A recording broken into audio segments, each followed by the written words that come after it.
I want to explain how you can gauge your score. I discussed this, that, for example, if you're a prime, you want to know where your score, what your score should is, what you're missing, and how you can bring in a partner, and what should that partner's contracts bring to the table so that your score will get up.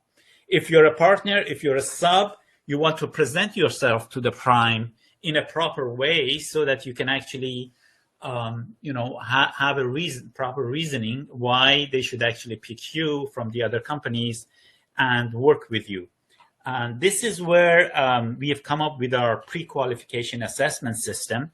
And I'm going to show you that. I'm going to share my screen with you and show what we have in which we are helping companies with in this regard. 1 minute, please, so I can bring it up, and then we can go from there. So this is what we call a pre-qualification questionnaire. The way it works is that it's a questionnaire that I'll go through very quickly so you can see how it works. It will be sent to you if you ask us for this service. You fill out the questionnaire. It usually takes an hour or two maximum, sometimes less, depending on whether you have everything, the information available or not. And this is essentially a general idea. Obviously, we are not going to check your documents or anything like that. It's up to you whether you think, for example, the value is correct or the durations.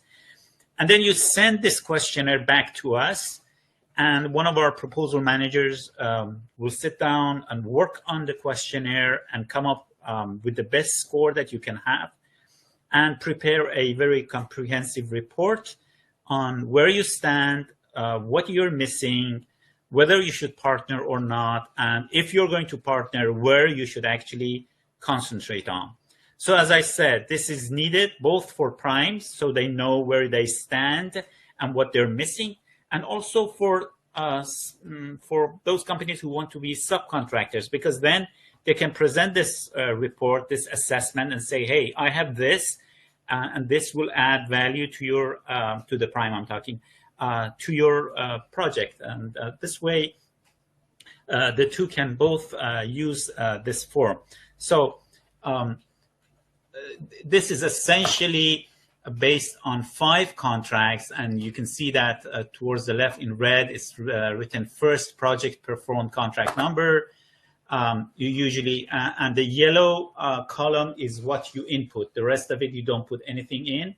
So it's the name of this contract, for example, is Navy SPS.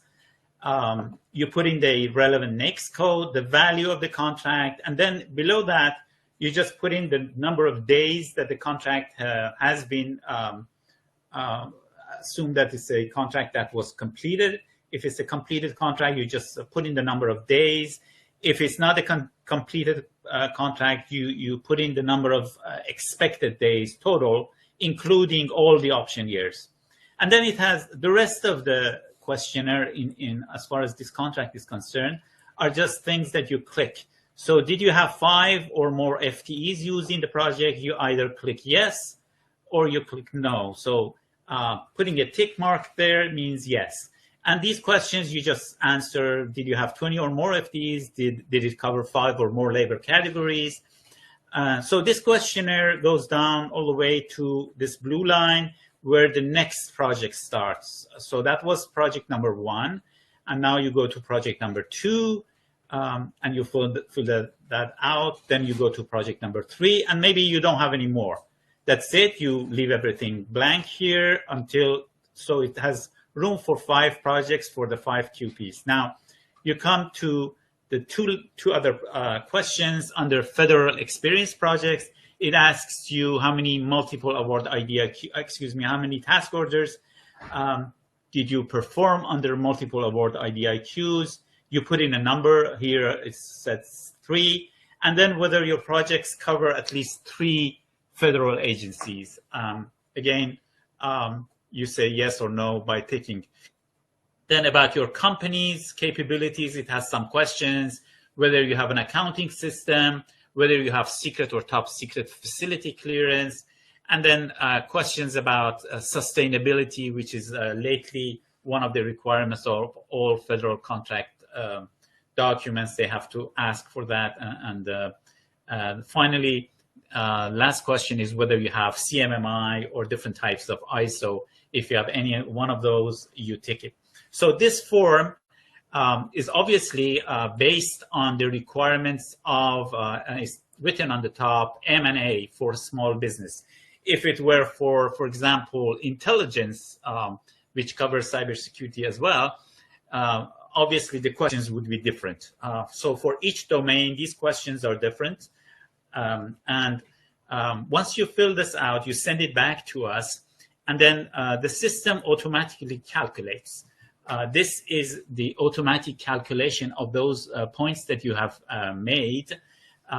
So it knows that, for example, your first contract and second contract, they get 4 points for relevance. Third contract doesn't get a 4th point because it is, as you can see, it's written 400, maybe it's a little bit small. I'll make it larger.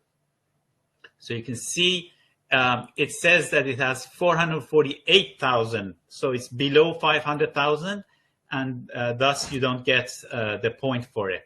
So from this, you can see that you have 2 good contracts, and it calculates your score for each of these different things, different factors under QP. Then it goes to federal experience. You can see the second red note here. You can see that you got 3 points because you had 3 task orders and 1 for federal experience, multiple agencies. And then it adds up at the end. It tells that you got 27 points and you're 9 points short. Obviously, you can't do it by yourself. You need to partner, but this is essentially gives you an idea. But at the same time, it has assessed your good contracts. So you know that you can take these to the table with any prime if you want to be a subcontractor, or if you want to be prime, you know that you're short 3 contracts and you need to bring those in. Now, let me also now share my screen and show you the report that is actually presented to you. Let me bring that up.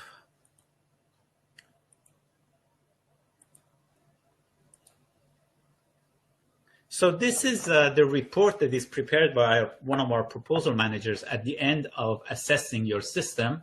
And it can be used in your presentation to the prime, or the prime can use that same report with regard to checking its subcontractors. So it's a table of content and the introduction. We'll go through these fast. First, it has a quantitative assessment in which it lists that same questionnaire.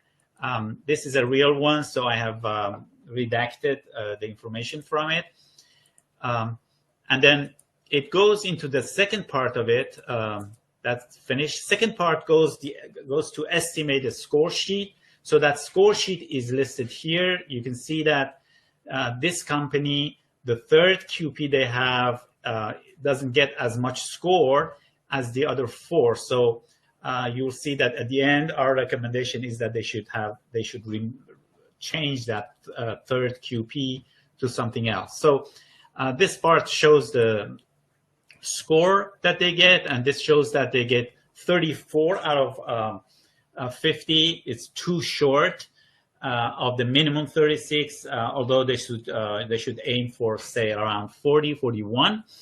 And then it provides some assumptions that we've made, but the main part is here, the qualitative assessment, and we go into providing our findings and recommendations. We say that you're below the 36, and then we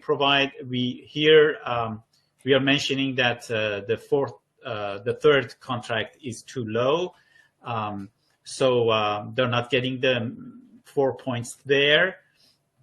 And we're also mentioning work they can do on federal experience. We provide recommendations on partnering. We say, as mentioned, the only way to increase your score is to partner with a company that has at least 1 strong QP contract that you would be able to use. The same company or another partner with federal prime contract. Task orders is also recommended. And then here, we do mention all three parts of the scoring system. The 5 QPs, we mentioned the third project should be replaced. The FAPs, we are saying that you're losing 4 points here, and thus partnering could increase your score by another 4 points. And then in systems and certifications, we're saying this can't be brought in by a partner and must come from you, so there is no short-term way to improve that. Final go, no-go recommendations. If you can get a partner, you can actually, have a good chance to actually win. But if for any reasons you don't want to or you can't get partners, this is a no-go, no need to continue. So this is the format of the